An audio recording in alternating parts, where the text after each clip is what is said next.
Նախորդ շաբաթվա ընթացքում տոմսային համակարգում արձանագրված վավերացումները տրոլեյբուսներում կազմել են 169,594,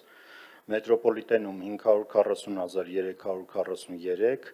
ավտոբուսներում 2,478,240, ընդամենը 3,188,177,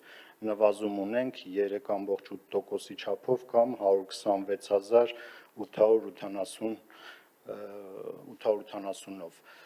չնայած այս փոքր նվազման ցուցանիշին, ինչը կարծում ենք պայմանավորված է սեզոնային գործոնով, եկող շաբաթվա ընթացքում կներկայացնեմ նախորդ տարվա նույն ժամանակաշրջանի հետ համեմատական, որտեղ կերևա, որ ընդհանուր բարձր ֆոնը պահպանվում է։ Շատ լավ, նախ եւ առաջ ուզում եմ անդրադառնալ մի քանի կարևոր հարցերին եւ առաջին հերթին մեր կապիտալ շինարարական աշխատանքներին, մասնավորապես տարբեր հատվածներում հիմնարար աշխատանքներին, որ արվում է շին բարեկարգման վարչության կողմից, մեր այլ վարչությունների կողմից, օրինակ Ավետիսյան փողոցում արված աշխատանքները, որոնք որ իրապես ֆունդամենտալ էին, տասնամյակներով այդ ծավալի աշխատանք խորքային,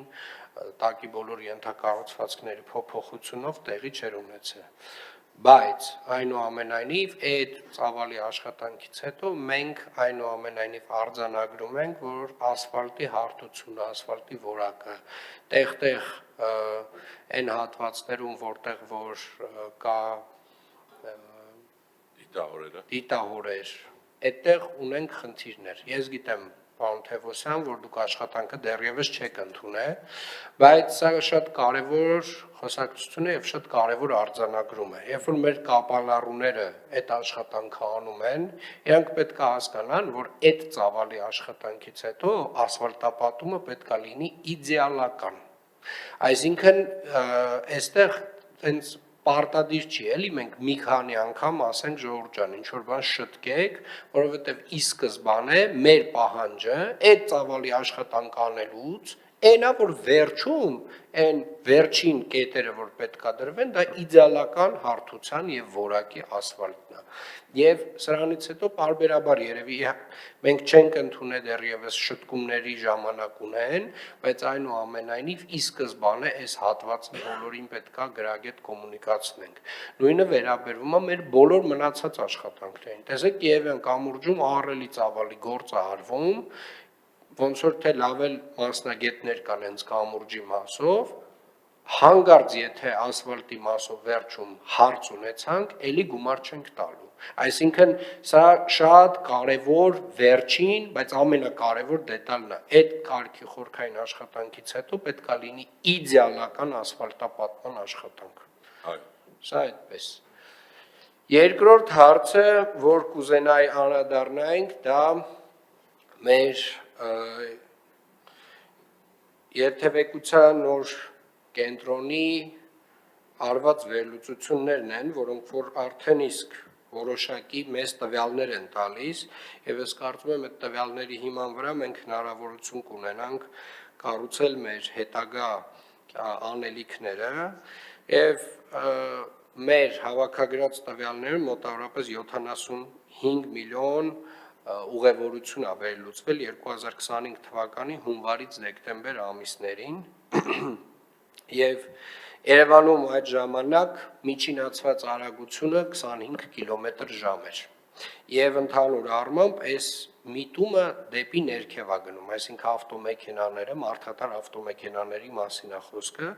միջինում երթևեկել են 25 կմ/ժ եւ միտումը գնում է դեպի ներքև 23.5 կմ/ժ է դառնում, ոնց հասկանում եմ, եւ պիկ ժամերին արագությունը կարող իջնի մինչեւ նույնիսկ 10 կմ/ժ միջինացված քաղաքում, ֆիքսենք, որ մարդու սովորական քայլքի արագությունը 5 կմ/ժ է։ Եվ այստեղ նաև ամենակարևոր արձանագրումը, կարծում եմ, վերաբերում է կարճ ուղևորություններին մարդատար ավտոմեքենաներով, այսինքն մինչև 2 կիլոմետր ուղևորություններին, որոնք որ բազմաթիվ են քաղաքում եւ իրականում տենց մոտավորապես 15 տոկոսն է ընդհանուրի, մինչև 2 կիլոմետր ուղևորություն, իսկ այդ մինչև 2 կիլոմետրների մի հատ մեծ մաս էլ հենց ընկնում է կենտրոնի վրա եւ կենտրոնում մոտավորապես 35%-ը մինչև 2 կիլոմետր ուղևորությունների կենտրոնից սկսում կենտրոնով ավարտվում է։ Սա կարծում եմ արդեն որոշակի վերլուծական կարևոր նյութեր են, պարոն Գրիգորյան, որոնք որ մեզ հիմք են տալու արդեն պլանավորել մեր հետագա գործողությունները եւ իհարկե սրանք դուք շարունակեք աշխատել եւ արդեն այս վերլուծությունները վերջնականացնելով կսկսեք նաեւ մեր ՆԳՆ գործընկերների հետ վերջնական լուծումներ մեզ առաջարկել, բայց սրանից զատ ավտոբուսային առանձնացված հիմնական գծերը առաջնահերթություն են։ Այսինքն բոլոր պայմաններում, ասեք օրինակ ես այն օրը մի բանի հանդիպեցի, որ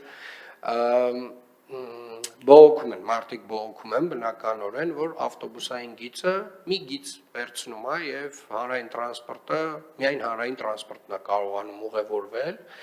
եւ այդտեղ հարց է առաջանում մարդկանց մոտ, ինչի իրենք ավտոմեքենաներով գնալով ավելի վատանում է իրավիճակը եւ իրականում դա շատ բնական հարց է, բայց նաեւ ունի շատ բնական պատասխան, որովհետեւ մեր փողոցները չեն հնարավորություն չունեն լայնանալու ավել։ Մենք այո ունենք շինարարություններ, Արշակունյացը միացնում են Կիսակով պողոտային,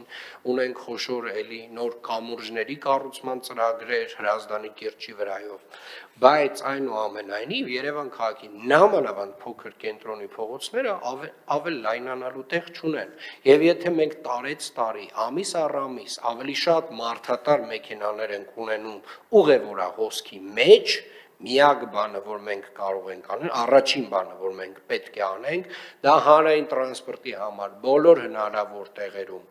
տալ առանձնացված գծեր, որպեսզի հանրային տրանսպորտով ուղևորությունները դառնան ել ավելի արագ, ել ավելի հարմար եւ երկրորդ քաղաքի մուտքերի մոտ եւ տարբեր հատվածներում առանձնացնել այն կետերը, որտեղ որ մենք ունենալու ենք